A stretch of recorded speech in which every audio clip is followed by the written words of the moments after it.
Hola, ¿qué tal? Buenas tardes. Bienvenidos a Marismas del Sueño. Hola, ¿qué tal? Buenos días, buenas tardes, buenas noches, dependiendo de la hora en que nos escuchen. Y bueno, en esta ocasión, con este programa que se tardó un poco, vamos a hablar de un escritor que pues ya se le podría catalogar de un ícono en la cuestión de la literatura de horror. Y pues debido a que recientemente fue su cumpleaños, el 9 de julio, pues nos referimos al escritor Thomas Ligotti. Sí, pues es un autor muy especial, diferente a muchos otros, sobre todo de la literatura de horror contemporánea. Está entre el World Fiction y tiene ciertos textos que digamos podrían ser como más comunes, pero en sí yo pienso que es un elaborador de pesadillas, no sé. Sus ambientaciones creo que son algunas de las cosas más interesantes. No es en sí a veces lo que te muestre, sino cómo te lo va mostrando, las cosas que te va insinuando, aunque a veces sí llega un golpe de efecto tremendo.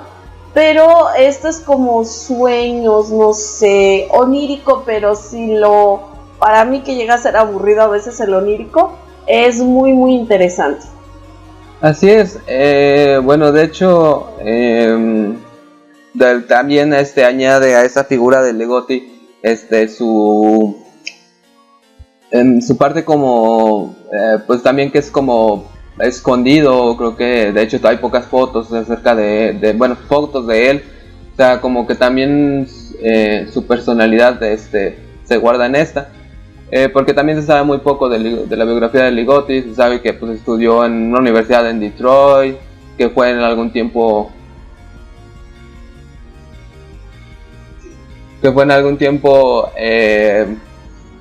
¿cómo se llama? Asistente editorial. Y bueno, empezó como a escribir a finales de los 70s, 80s, pues, que es más o menos cuando hubiera tenido como unos 20 y tantos años. Y su estilo empezó a notarse, o sea, pronto. Sí, perdón. Bueno, yo lo que noto de su estilo es que nos habla de personas de clase media, académicos, trabajadores, gente común que tiene un empleo o que vive en su casa dentro de una sociedad que a veces lo ignora, que a veces lo acepta y lo devora. Realmente habla como del tipo de la persona común y yo lo que creo más bien es que nos enseña que hay un montón de cosas en el mundo aterradoras, pero no aterrador de llegar y asustarte y dar un brinco, sino aterradoras tirando un poco a lo cósmico de Lovecraft, en realidad tú como persona no importas realmente en este mundo. Y hay un montón de sueños, de pesadillas, de cosas extrañas que te pueden simplemente devorar, no sé, tanto tu alma como tu persona físicamente. Aquí yo lo que veo en Ligotti, a mi parecer, es que él tiene una calidad muy alta. Realmente hay muchos escritores, sobre todo de esta época, que yo estoy de acuerdo con Dean Koontz, o es muy sangriento lo que te presentan, asqueroso, tirando a gore, que a mí en lo personal no me gusta nada, o si no son muy aburridos. Está entre que el fantasma ya no da pero miedo, pero para nada. Te presentan como este mundo desde el punto de vista del fantasma y te ponen unas cuestiones filosóficas que habrá quien le agrade, pero en verdad son aburridísimas. Creo que en eso tiene razón Dean Koontz. O sea, se fueron a los extremos, o al gore o al sentido de ver todo lo del fantasma desde una manera, como decía Rafael Llopis, que si no te da miedo, pues entonces ¿por qué es cuento de miedo? O sea, hay cuentos de verdad aburridísimos. Yo los he leído y al final digo, ¿era un fantasma? O sea, ¿cómo? ponle que están interesantes, pero no son interesantes como los de Amelia B. Edwards, que te daban unas descripciones hermosas, un estudio de personajes, no. Entonces, entre toda esta mediocridad, a mi gusto, exceptuando algunas personas como Adam Neville o Catriona Ward, que tienen todo mi respeto, sobre todo Adam Neville, es muy bueno, Ligotti destaca porque sus descripciones, la forma en que ve el horror y todo, hay cuentos que de verdad estás como en un sueño, pero nunca baja su calidad. Las descripciones, la forma en que maneja el lenguaje, cómo te describe a los protagonistas, sus estados de ánimo, es hermoso el cuento. De hecho, me recuerda un poco a Algernon Blackwood en la manera en que evoca todo esto. Sin embargo, creo yo que es su inmensa calidad que tiene lo que lo diferencia entre tanto otro escritor que de repente pues te dicen es muy bueno y lo lees y dices, santa madre de Dios, ¿esto era bueno? O sea, qué pobre dominio del lenguaje, qué pobre dominio de la atmósfera, que es lo que más Lovecraft, y creo yo tenía toda la razón, hay que ponerle la mayor atención del mundo a la atmósfera. Obviamente a los personajes, por supuesto, y sobre todo si es una novela, pero si son cuentos cortos, por Dios, la atmósfera es lo que debe primar sobre todas las cosas, creo yo. Sí, efectivamente es eso. De hecho, lo que el otro día estábamos hablando también era que en sus cuentos pequeños, sus antologías, que hay 6, perdón, una de Factoría de Ideas, 4 de La Fábrica de Pesadillas. Sí, La Fábrica de Pesadillas y de Valdemar está Noctuario, Grindscribe, Teatro Grotesco, me parece. Bueno, no, son 3. Y bueno, Aurora Dorada sacó El Vínculo Espectral, que son 2 libros. En realidad es uno de poemas y otro que ese todavía no lo hemos... Bueno, nada más he leído una parte yo, porque pues es un poco complicado conseguir los de Aurora. Entonces, bueno, son estas, pero muchos cuentos se nota que, bueno, porque yo recuerdo son como cuentos pequeños, que es más como la atmósfera, lo que intenta invocar es una atmósfera.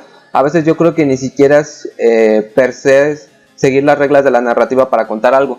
Uh-huh. Y eso es muy interesante, y de hecho también yo creo que ese es como cierto rechazo de ciertas personas hacia la narrativa de Ligotti.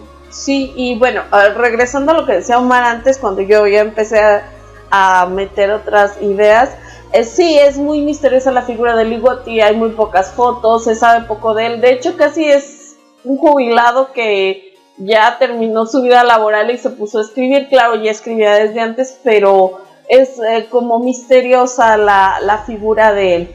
Entonces, a lo mejor, a contraparte de Stephen King, que es, digamos, que un rockstar de la literatura, él es muy, muy reclusivo, casi un Thomas Pynchon, un John D. Salinger, alguien así bien escondido, y a lo mejor eso da un poquito más de quién es, qué está pasando, no de entrevistas y demás. Pero bueno, eso decía Paul Ricoeur que para él sería mejor incluso estudiar y leer la obra de un autor cuando él ya hubiera muerto, porque ya nada más estaría la obra. O sea, si vas y le preguntas, claro, te puede dar ideas y te puede decir es que yo quería esto, yo quería lo otro, pero en realidad la obra pues ya es la obra, ya está incluso libre de él. Entonces pues realmente sí llama la atención su reclusión, pero debemos enfocarnos en su obra. Y de verdad, créanme, yo soy una persona que gusta más de narraciones concretas. De hecho, de Lovecraft no me gusta casi el ciclo onírico, lo evito un poco, lo reconozco que es muy bueno, pero a mí un poco me aburre. Yo me voy más por los mitos de Nueva Inglaterra, los mitos de Tulu.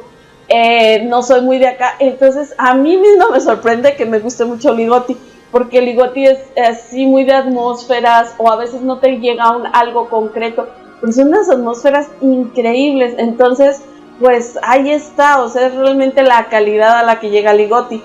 Parece que estamos así como hablando muchas cosas, pero ahorita que hablemos de 2 cuentos que nos gustan mucho, pues aterrizaremos estas ideas. Estos cuentos son como de los más narrativos en cuanto a narrativa, a la estructura, ya saben, planteamiento, desarrollo, nudos, clímax, conclusión. Pero tiene otros, por ejemplo, La Escuela Nocturna y otros cuentos que en verdad es un viaje onírico muy extraño, pero muy interesante, y no baja el nivel de la atmósfera, no baja el nivel del suspenso. Entonces, de verdad, estamos diciéndolo de corazón, Thomas Ligotti es uno de los mejores escritores que existen actualmente. Sí, de hecho, por eso hablaba de ícono, porque se le ha mencionado que él junto a Lovecraft y Poe son como la triada de los grandes escritores de horror. Que es o sea, no es ahorita una afirmación, pero es algo que puedes cuestionar. Pero cuando te fijas de esto, porque probablemente el otro punto de vista sería como dijo Gaby, o sea, ver Stephen King, porque Stephen King es un ícono cultural es un ícono pop y cultural del horror, o sea, porque ya su figura se mezcla la literatura, el cine, porque el cine es algo que también ha marcado, pues, pero quizás Stephen King no ha llegado a esto, que sí tiene cosas muy buenas. En algún momento hablaremos de Stephen King. O sea, yo no voy a demeritar a Stephen King, me parece un gran escritor, y de hecho sus primeras novelas para mí son clásicos, o sea, nunca demeritaría. Es diferente, creo yo, Ligotti. Lo que pasa es que yo opino que la calidad de su escritura es muy grande. En ese sentido, y creo, más bien yo estaba comparando como sus vidas, o sea, uno casi un recluso y el otro está en todos lados, aparece sus recomendaciones, le encanta tener esta vida pues en las redes y todo, lo cual está perfecto, pues a mí me parece también súper bien, y escucho lo que él recomienda y todo. No siempre estoy de acuerdo, pero pues, me agrada, pero son dos personalidades distintas, creo yo. Ajá, y bueno, dentro de esa personalidad, pues lo que marca Ligotti es pues lo que de alguna manera se ha llamado como de literatura, la ficción de Ligotti, que es un poco complicado de analizar, porque bueno, hay varios puntos que yo creo que vamos a ir saliendo. En este caso, pues las dos relatos de los que queríamos hablar, que yo creo, a mi parecer, creo que son el punto perfecto de partida para empezar a leer a Ligotti. Sí, totalmente, porque si empiezan con algo más complicadillo por ahí, o menos que aterrice como ideas, o que sea tan narrativo como estamos acostumbrados a hacer, a lo mejor los espanta y dicen, no, qué horror, es un snob, un pedante, esto no tiene ni pies ni cabeza. No, pensamos, bueno, yo también así lo empecé a leer con estos dos cuentos, me encantó, y los otros ya se me hicieron un poquito más diferentes, raros, pero ya habiendo empezado con estos dos, la verdad es que me encantó, encontré cosas muy interesantes y un montón de preguntas que siempre salen cuando uno termina de leer. Así es, y bueno, pues los relatos, para ya meternos en el asunto. En este caso seleccionamos la última fiesta del Arlequín, me parece que esa es la traducción. Sí, la última fiesta del Arlequín. Y el retozo. Entonces, pues vamos a comentar con la última fiesta del Arlequín. Muy bien. Este cuento, de hecho, está dedicado a Lovecraft, y era lo que, releyéndolo, yo le comentaba a Omar que si a él le recordaba un cuento en particular. Él decía que no, a mí sí, pero bueno, contaré brevemente de qué trata. En la última fiesta de Arlequín, el narrador es un chico, yo creo que un hombre, que trabaja como antropólogo en una universidad. No nos dice exactamente en cuál, pero en su trabajo de antropología él nos cuenta que su objeto de estudio son los payasos. Y los payasos, digamos, desde muchísimos puntos de vista, en la cultura y en el desarrollo de la humanidad. De hecho, él en ciertos momentos se viste de payaso para participar en algunas fiestas sociales, no como de payaso de niños ni nada, sino, por ejemplo, en los festivales carnavales y todo esto, porque él le encanta esta figura del payaso, lo que significa que sabemos que, por ejemplo, en la Edad Media era tanto objeto de burla como de veneración. El bufón era el único que podía decirle las cosas tal cual al rey, por ejemplo, o en los carnavales se coronaba al rey feo, a este bufón, a este ser, sobre todo si tenía alguna deformidad física o algo en especial era como el objeto en este momento en que el mundo se daba vueltas, el objeto de veneración. Él le gusta todo esto y además comenta que en los meses del invierno hay como un bajón anímico para él, que es algo muy raro, que él simplemente como que deja de existir. Bueno, no deja de existir, sino su vida casi se apaga.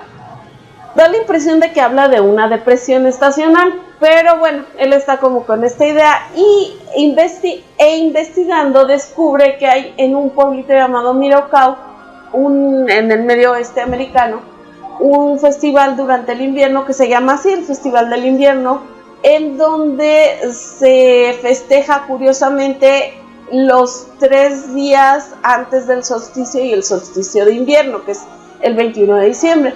Entonces a él le parece muy raro porque siente que es extraño, ya que pues la Navidad, como ya les habíamos platicado, se nutrió de muchísimas fiestas paganas pues para hacer la idea de Navidad que tenemos ahora. Entonces a él le parece extraño que además de esta cultura de la Navidad haya un festival del invierno y que sea precisamente en estos días y que culmine en este día, en el solsticio de invierno como tal.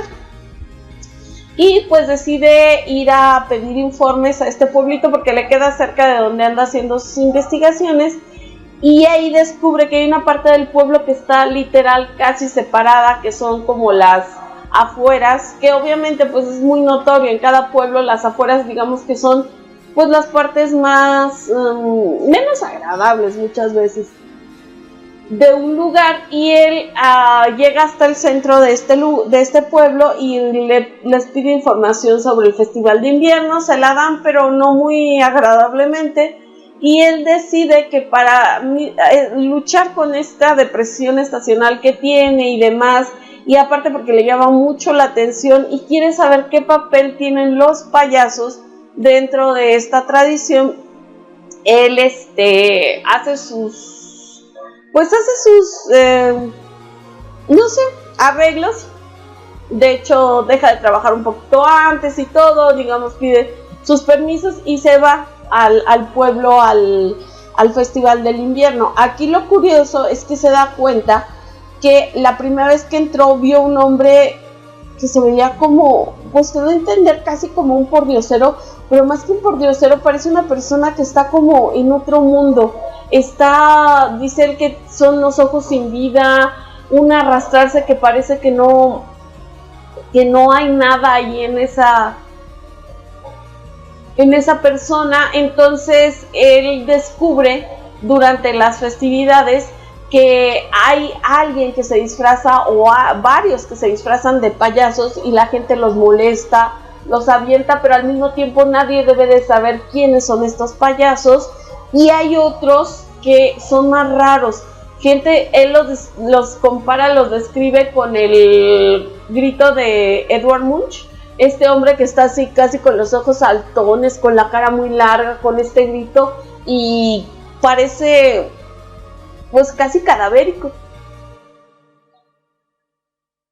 Entonces él le llama mucho la atención que la gente los evita, no los quiere ni tocar. De hecho, él ve que si de repente van caminando en la calle, la gente se abre, la multitud se abre para no tocarlos. Son casi como unos parias intocables. No hay nadie que lo explique bien, pero te lo dan a entender. Además, otra cosa que le llama la atención a él es que hay una serie de suicidios en esta época muy extraños, pero él lo atribuye al invierno.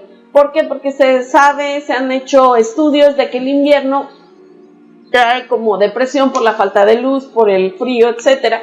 Además de que a cada cierto tiempo como que desaparece gente. Sobre todo hablan de una mujer muy hermosa que desapareció precisamente en esta época y que había sido la reina del invierno, porque también tienen como una especie de carnaval y coronan una reina. Bueno, el chiste es que todo esto él lo va asimilando y un día decide dejar su traje de payaso tal cual y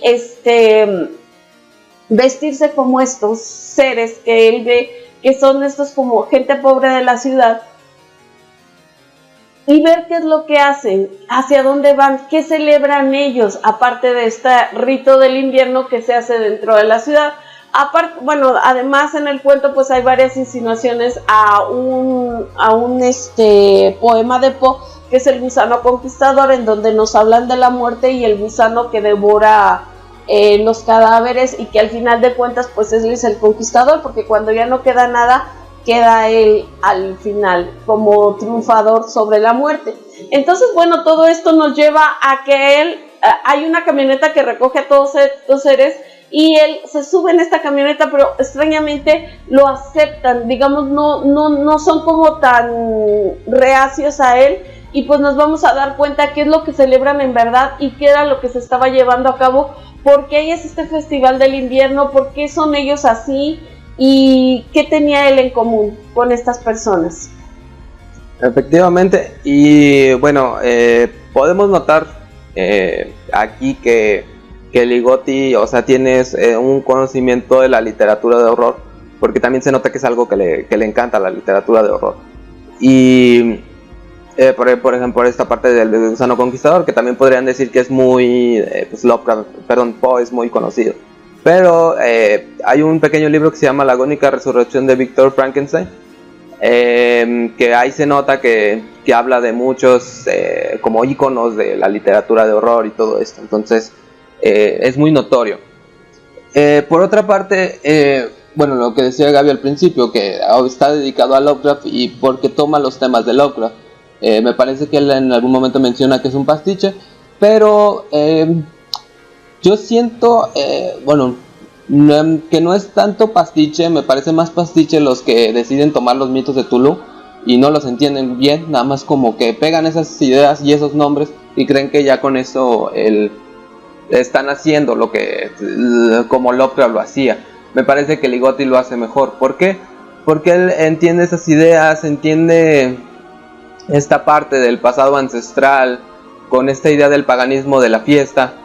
Entiende esta idea de los qué pasa en los pueblos, porque aparte Lovecraft era un investigador como de esa América profunda, que es la idea es esta América que está oculta, o sea, qué es lo que ocurre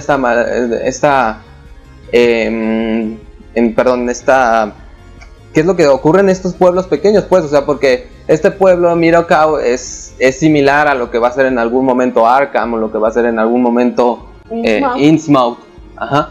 Y efectivamente, y así es, eso es lo que hace, o sea, mete esta idea de que las fiestas y estos seres antiguos que nosotros veíamos no son exactamente lo que nosotros creemos que son, porque obviamente nosotros tenemos una visión, bueno, principalmente dada por el cristianismo, pero pues si estudias bien el cristianismo, sabes que el cristianismo tomó de un montón de religiones paganas para como asimilar a esos creyentes. Entonces aquí me parece que esto es muy interesante, porque en algún punto menciona que un profesor suyo que desapareció habla de una secta que se llamaban los saturnianos, y que estos saturnianos lo que hacían era que creían que los ángeles habían creado primero a los humanos y que eran como gusanos.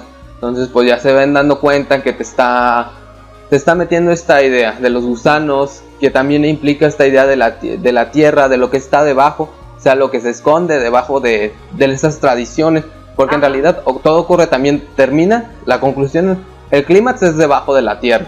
Entonces pues, sí, de hecho es esta idea de la muerte de la tierra y la próxima resurrección, que siempre ha sido pues esta idea del, bueno, no sé si siempre, perdón, porque pues yo no soy antropóloga ni mucho menos, pero creo que muchas de estas ideas, sobre todo los ritos de fertilidad y de otras fiestas paganas, era que la tierra literalmente, sobre todo en Europa, moría, era una cosa tremenda, y en la esperanza de que en la primavera la nieve se derritiera, se pudiera volver a sembrar. Entonces este ciclo de muerte, vida, y pues lo mezcla muy, muy interesantemente con lo del gusano conquistador, con esta idea de la secta. Y pues a mí era lo que yo le decía a Omar, él me decía, no me recuerda así como a nada en particular, a mí sí bastante.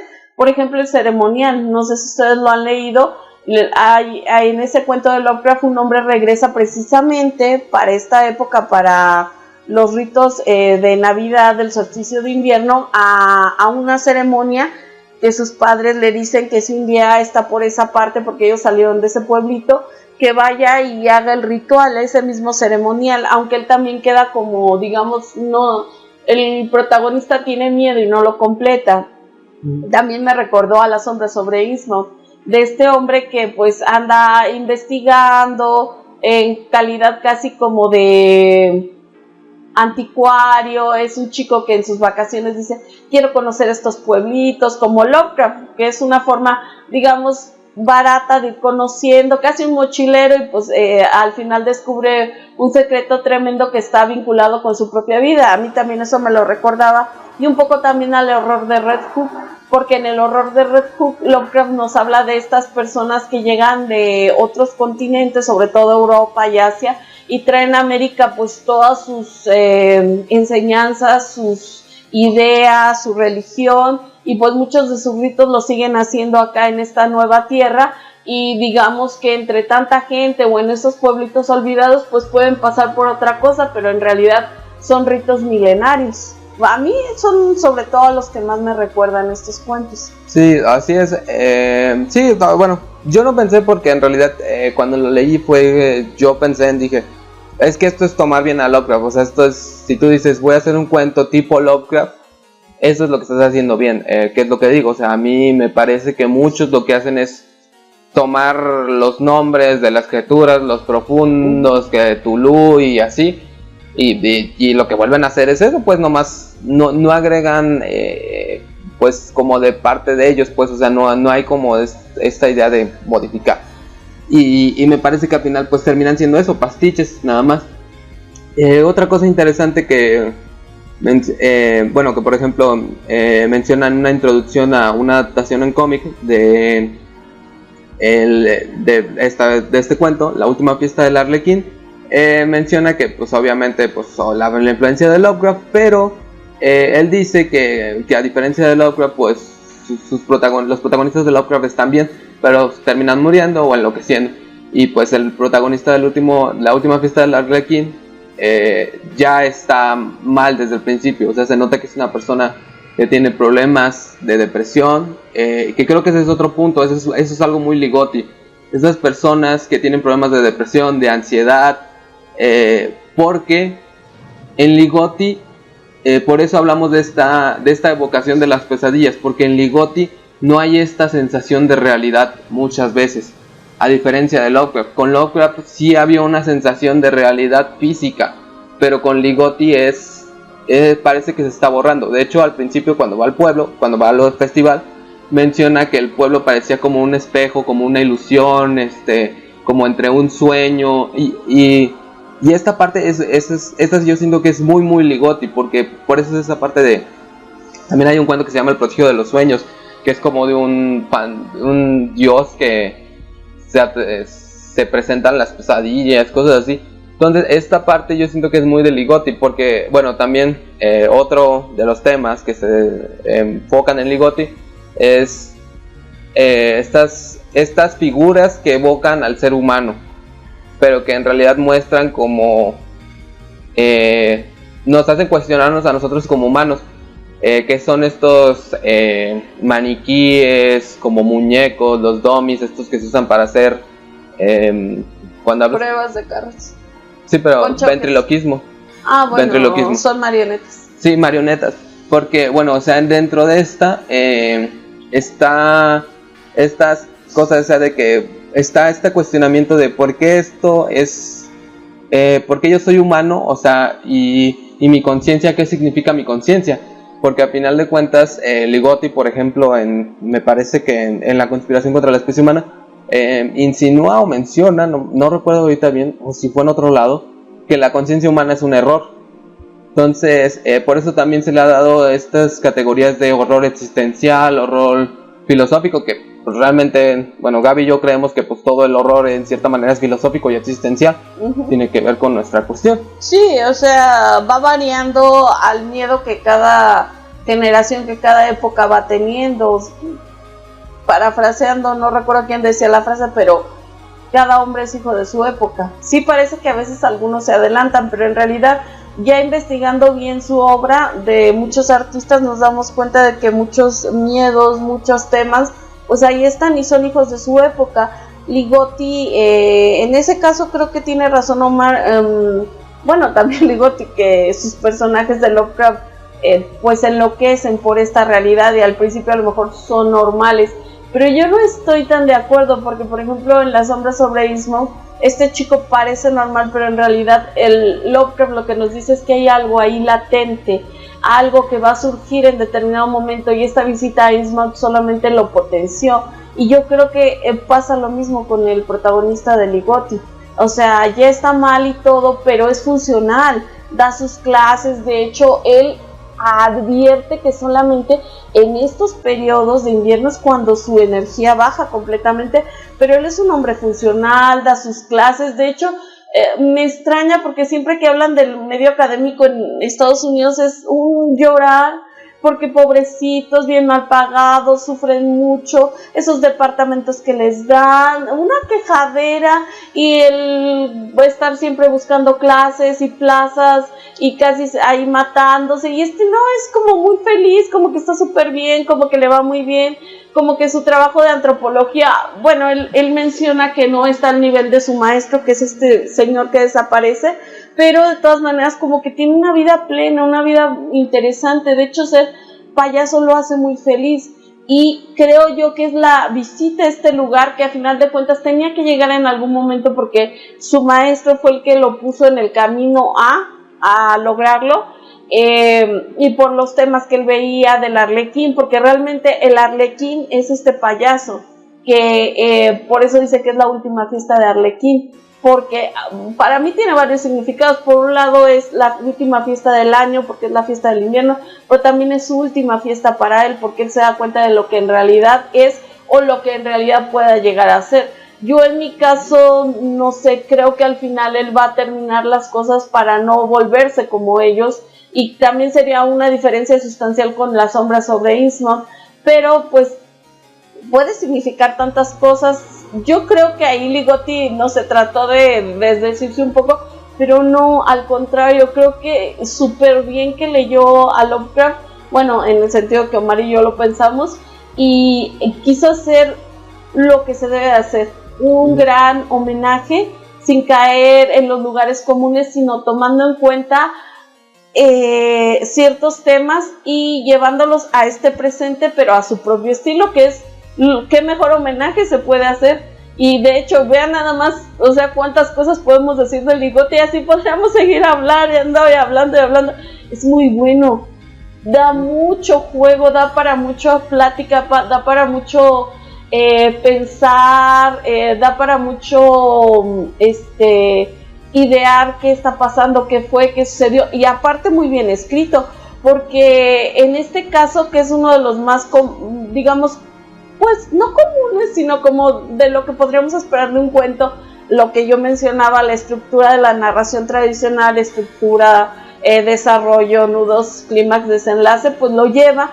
Es un gran narrador, no pierdes la pista ni te aburre, estás siempre pensando qué va a pasar, por qué está allí, los mensajes que le dejan, las pistas, que de hecho es como una especie de detective que también va sacando pistas y demás. Yo por eso también lo menciono con El horror de Red Hook. Pues qué más, qué gran homenaje de un gran escritor a otro gran escritor. Ajá. Sí, de hecho también, bueno, es que también ahí habría que cuestionarse, o sea, la figura del payaso, del Arlequín. Otra cosa más. Que es este otro, pero también porque se le ha relacionado con esta tristeza que en realidad está enmascarada en una sonrisa. Entonces, por ejemplo, si han visto, por ejemplo, la del Joker, o han leído la broma asesina de Batman, de Alan Moore, o El hombre que ríe de Victor Hugo. Ajá, o sea, es esta, o incluso Teorías del grotesco, es esta contradicción que en realidad es esta risa, pero es como un dolor de la existencia. Sí, es hasta el lugar común, el payaso que llora.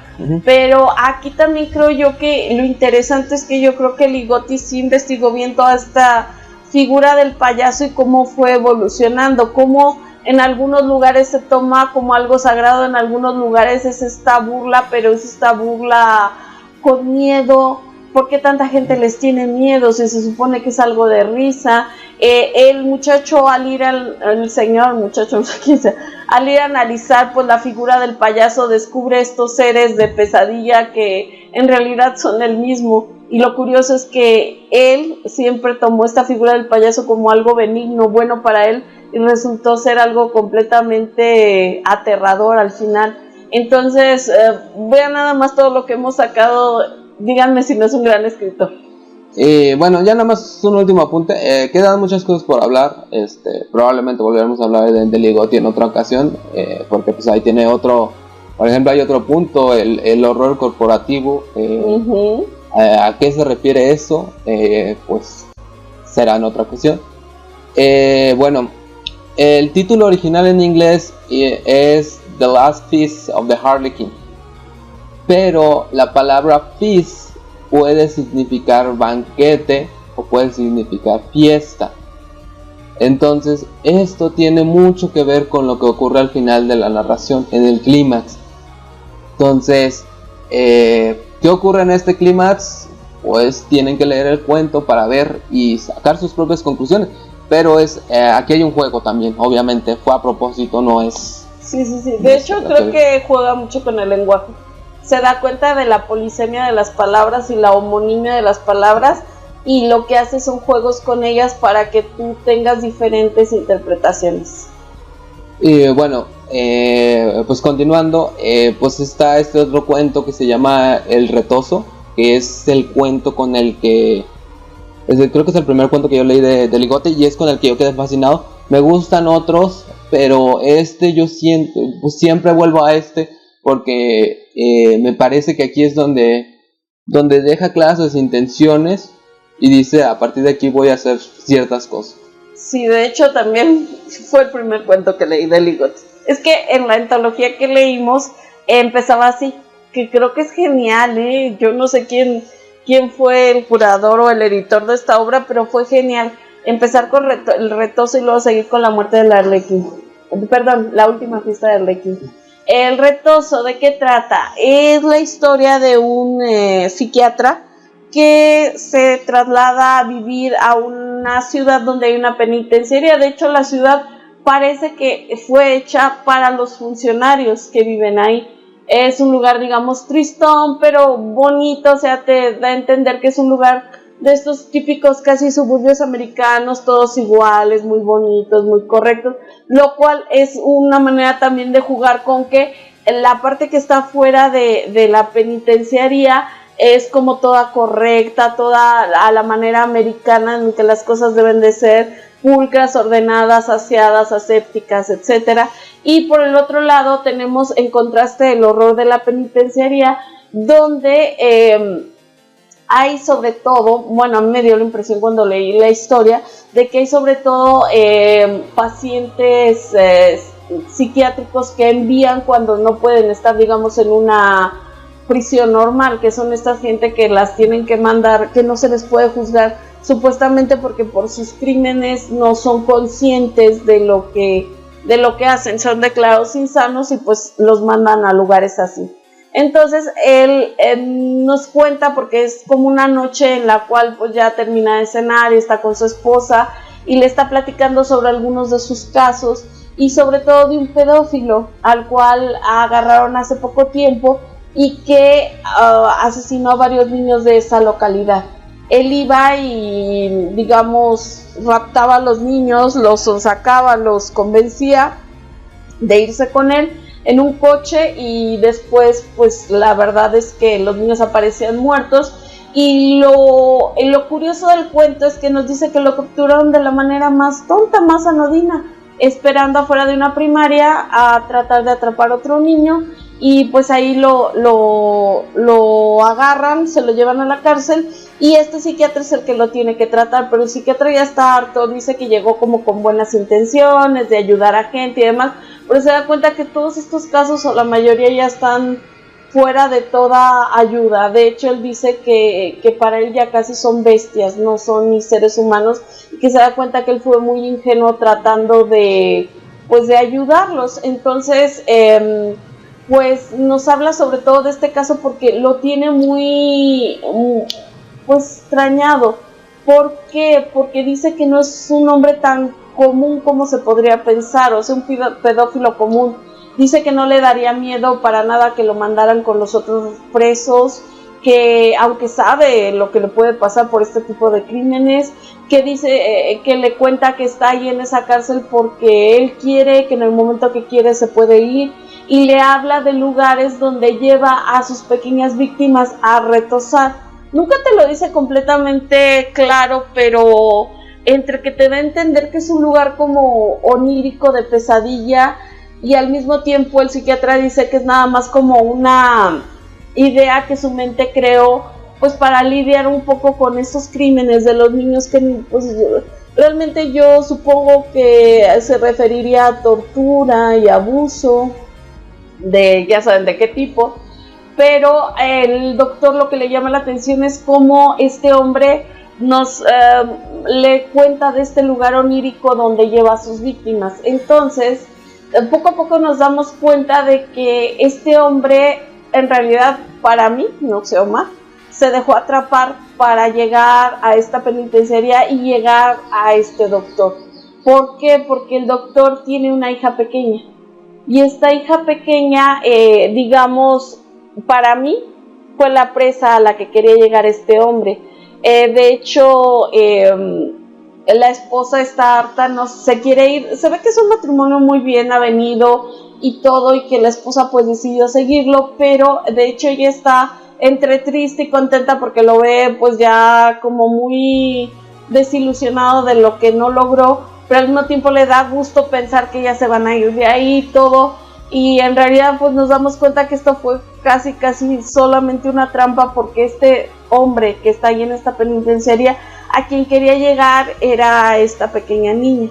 Y al final pues pasan cosas muy terribles, y da un horror espantoso pensar en qué será este famoso retoso, porque precisamente también buscando la palabra en la Real Academia hay varias acepciones. Es una palabra polisémica. Tanto es el retoso de jugar, corretear, brincar y estar como feliz, que es una manera muy cruel en que este hombre usa para hablar de los abusos que hace a estos pequeños niños, como también es una forma de hablar del otro tipo de pues relación carnal que puede haber entre personas. Entonces aquí creo que también Ligotti está jugando un poco con esto. Sí, de hecho, o sea, tú podrás decir este es como de los cuentos más normales, pero a mí se me hace que lo que decía, que esta es su declaración de intenciones de Ligotti, o sea, de a dónde te va a llevar y cuál es su propuesta, porque su propuesta hasta cierto punto sí revolucionó la literatura de horror. Quizás no tanto como lo fue el Weird Fiction, porque me parecería que todavía estaría catalogado dentro del Weird Fiction, pero sí. Bueno, lo que decía Gaby, por ejemplo, el cuento empieza que en una bella parte de la ciudad, en una ciudad bonita y todas estas partes, pero otra vez es esta parte, lo que hay por fuera, lo que se ve, y esta parte oscura que está debajo, o que está, que en este caso es la penitenciaría. Bueno, por ejemplo, lo que mencionábamos también, que yo creo que también es como un tema de Ligotti, no sé si allá hubo algo detrás o a él le perturba esa idea, pero sí hay como esta idea de insinuación de abuso de menores. Está aquí, está en Conversaciones en una lengua muerta, me parece que también está medio insinuado en La última aventura de Alicia, de Alice, pues. Sí, es un tema que le preocupa, creo yo. Ajá, y bueno, aquí otra vez lo que les decimos, o sea, nada está aleatorio. Bueno, lo que siempre, bueno, si analizas bien el arte, nada es aleatorio, o sea, todo tiene que estar ahí por alguna razón. Y Y aquí me parece que esta parte de que el protagonista sea un psiquiatra, lo que luego en algunos casos, por ejemplo, se le llama head shrinker, que es como empequeñecedor de la mente, o sea, porque es esta idea de la realidad, acoplarla a una realidad común que no se puede mover. Y en realidad aquí está esta parte del retozo, bueno, perdón, no del retozo, de este John Doe, porque él nunca les dice su nombre, sí. O sea, lo que les dice es que he tenido muchos nombres, porque también ahí te deja pensando que era John Doe, o sea, nunca puedes suponer algunas cosas, puedes dar teorías, está muy bien, porque pues al final de cuentas eso es lo que uno debe de hacer, pero te das cuenta, como esta idea del caos, que viene a perturbar esta realidad, o sea, esta idea de la realidad no es lo que tú crees, que no es como el Lovecraft, que había algo escondido, o sea, sí es algo así, pero pues es esta idea de Lovecraft, o sea, te tiene que cambiar, te tiene que mover el mundo, el verdadero horror, eso es lo que tiene que hacer, y aquí creo que esto va ocurriendo poco a poco, porque el psiquiatra, el protagonista, va dudando poco a poco más de su realidad, porque dice que es algo como con lo que no puede lidiar, o sea, Sí, de hecho sus conversaciones con este hombre lo dejan muy, muy mal, muy tocado, porque él, sobre todo eso, le llama mucho la atención este lugar, porque dice, para mí que son los bajos fondos, un callejón cualquiera, pero la manera en que lo describe, la manera en que dice cómo es, o sea, él se va dando cuenta que hay otra realidad. Y todas estas insinuaciones de John Doe, de yo puedo irme cuando yo quiera, estoy aquí porque quiero, él sabe perfectamente, y sí, realmente no sabemos quién es. Él dice, he tenido muchos nombres, hasta el psiquiatra piensa que lo puede clasificar como a un paciente con personalidad múltiple, porque hay cosas muy, muy extrañas. Podría ser esto realmente la encarnación del caos, y pues la pobre niña es la que pues va a pagar esta lucha entre la cordura, la locura y digamos la sanidad, o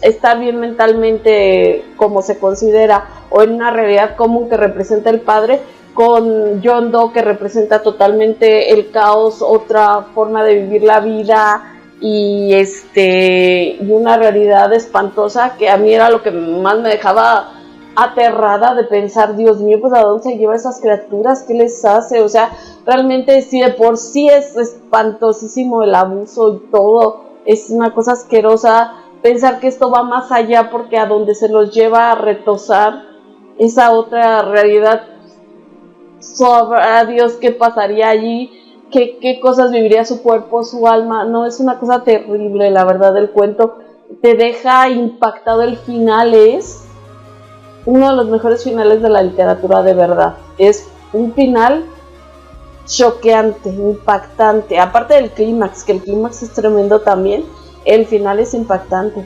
Ajá, sí, de hecho, bueno, lo que les digo, o sea, va dejando notas, por ejemplo, en una parte cuando está hablando al principio de que quizás la hija estaba dormida o viendo televisión, dice, if so, her violation wasn't detected by her parents in the living room.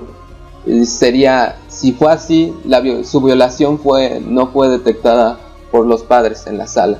Entonces, pues esta idea, yo creo que puedes tomarlo de las dos maneras, tanto que solo era una persona normal, pero estas insinuaciones que te hace, te van dejando más allá, porque bueno, en algún momento lo que decía, hablábamos de Gaby y yo de esta parte, y yo le decía que qué tal que si en realidad pues todo esto que les hace es porque los expone a algo más, o sea, como algo del lugar donde es, porque lo que dice esto de que estos callejones de la luna donde había espejos que gritaban y todas estas descripciones que el psiquiatra trata de meterlos en una realidad común, dice, es que es un vecindario abandonado donde él vivió,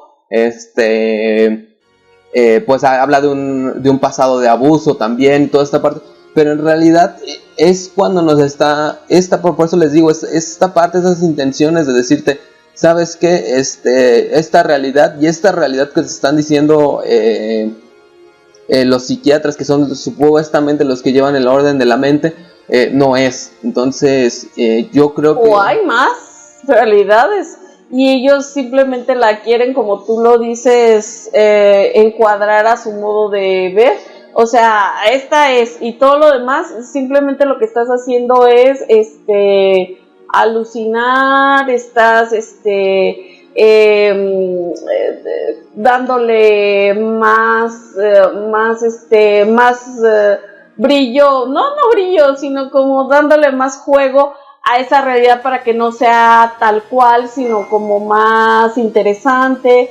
Y en realidad te llenan la cabeza de, no, lo que pasa es que hay esquizofrenia, tal cosa, o sea, siempre hay una explicación. Entonces, aquí no hay una explicación. O no sabemos si hay una explicación. Sí, porque, o sea, eso es, porque por ejemplo, también lo que yo decía en algún momento me recordó como a esta parte de, tengo muchos nombres, como Nyarlathotep, que es como de, es el de los 1000 avatares, porque tengo muchas caras. Entonces,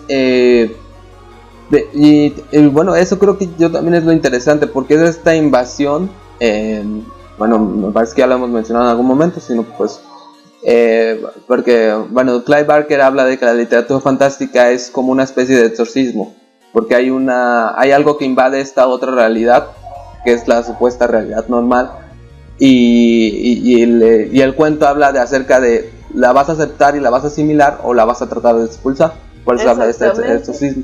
Sí, y a final de cuentas, pues se puede ver de estas dos formas, o era simplemente un pedófilo y cumplió su cometido, o es algo más y también les pone a estas criaturas hasta cierto punto en su inocencia a horrores increíbles, espantosos, que no sé, no quisiera yo ni pensar.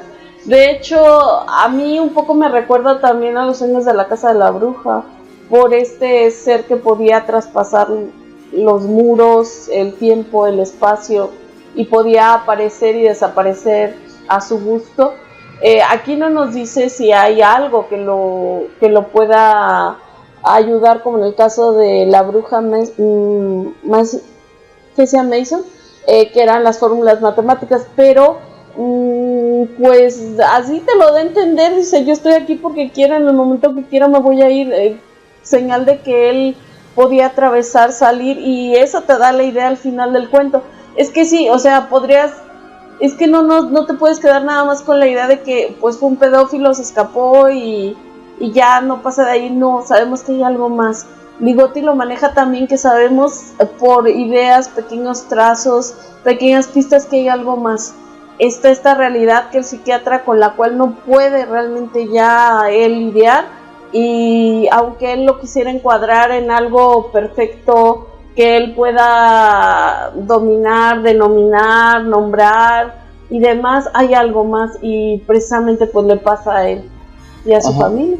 Sí, y esto es lo interesante, o sea, cómo va invadiendo esa otra dimensión, bueno, no otra dimensión, otra realidad, realmente, cómo va invadiendo, y lo que te cuenta, o sea, los pequeños retazos que te da, porque el psiquiatra nunca le cuenta todo a su esposa, pero esos pequeños retazos que te da, te van, pues de alguna manera invadiendo a ti también, y cómo te cuenta eso, por ejemplo, a dónde se va, a dónde supuestamente se va, cómo lo relata eso.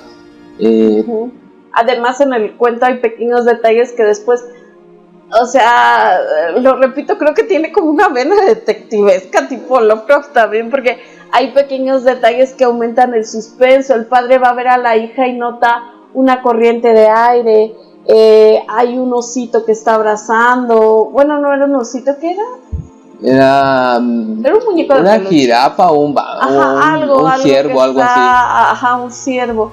Que todo se va a relacionar al final de cuentas. No, es de verdad, a eso vamos, de que es un gran escritor. Un gran escritor cuida los detalles, un gran escritor cuida las palabras.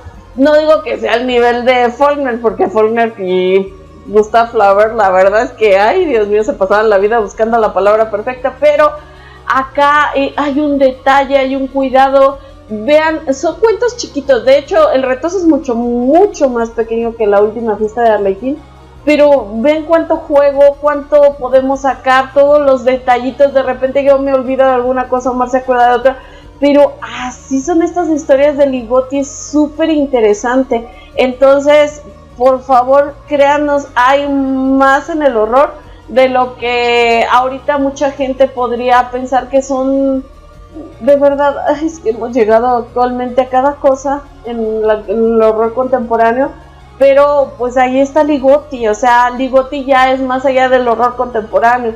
Yo digo, por ejemplo, Clive Barker es un gran autor que a mí, por ejemplo, su gráfico de repente en todo tiene que aparecer estas cuestiones gráficas medias feas que a mí no me gustan, pero también es un gran escritor. Sin embargo, pues Ligotti, como dice Omar, pues igual es la tríada ya, que sería Poe, Lovecraft y Ligotti, y sobre todo por la calidad de todos. Aunque a Lovecraft me le digan lo que me le digan, era un gran escritor. Y aquí, porque logran algo más, sobre todo, ¿sí? Poe, ¿qué hizo? Poe acuñó el cuento corto, ya le dio sobre todo su valor al horror, porque tuvo muchos cuentos que solo se basaban en esto, la cuestión de la mente, la perturbación, el horror desde el interior, el horror exterior y cómo la muerte, el amor y todo se conjugaba. Lo que con este miedo al cosmos, a la insignificancia del ser humano, y ahora Ligotti que nos enseña estas realidades, cómo se pueden desdibujar y realmente nunca vamos a estar seguros de nada. Ahí tenemos nuestros grandes autores y pues queríamos dedicarle este pequeño homenaje a Ligotti. Hay muchos otros cuentos muy interesantes. Precisamente, si quieren seguir un poco con la línea del Retozo, está este otro cuento, Conversaciones en una lengua muerta. La Fábrica Roja es un sueño. La Torre Roja, perdón, es un sueño onírico bien extraño, pero muy interesante. Hay muchas otras historias, así que el pues, arte perdido del crepúsculo. Ajá. También es muy conocido, ¿no? ¿Cómo se llama? La Escuela Nocturna. La Escuela Nocturna, por ejemplo, del primero, de Las Flores, también es un muy buen cuento. Estas que les digo de la extraña resurrección de no me acuerdo, de Victor Frankenstein, también, o sea, se nota estos tópicos que va tomando y cómo hace estos, son como juegos más que nada, estos pequeños relatos, porque son pequeños realmente. Yo no sé si hasta calificarlos de aforismos, podría ser. Pues podría ser. Pero sí, o sea, hay su ensayo, La conspiración contra la especie humana, también es muy muy recomendable. Eso sí, no toda la literatura es para todos, eso también es una, igual que Lovecraft no es para todos. Eso es algo que se debe de aclarar. Sí. Denle una intentada a estos cuentos que creemos que tienen esa semillita, todavía no está completamente desarrollada. Bueno, no es que no esté completamente desarrollada, quizás era lo que quería. Ajá. Pero pues sí, díganos qué les parecen estos cuentos, si ya los leyeron, díganos qué otros cuentos les gustan a ustedes de Ligotti también. ¿Qué les gusta de estos cuentos? Porque hay mucho juego para tratar este autor. O sea, hay mucho análisis, hay muchísimas cosas. Entonces, pues ojalá que les guste. A nosotros nos gusta mucho Ligotti. Nuestra recomendación, comiencen con estos dos, por favor, con El Retozo y la Última Fiesta de Arlequín. Si les agrada, los demás pueden ser un poquito pesados, porque ya no estamos acostumbrados a este nivel de abstracción y me recuerda un poco también a Blackwood cuando hablaba de Descenso a Egipto, que es más de sensaciones, pensamientos, pero de todas maneras hay que reconocer cuando algo está bien escrito, y Ligotti es un gran escritor. Así es, y bueno, con esto nos despedimos, lo recomendamos, obviamente, y pues nos vemos en la siguiente. Hasta la próxima. Hasta la próxima.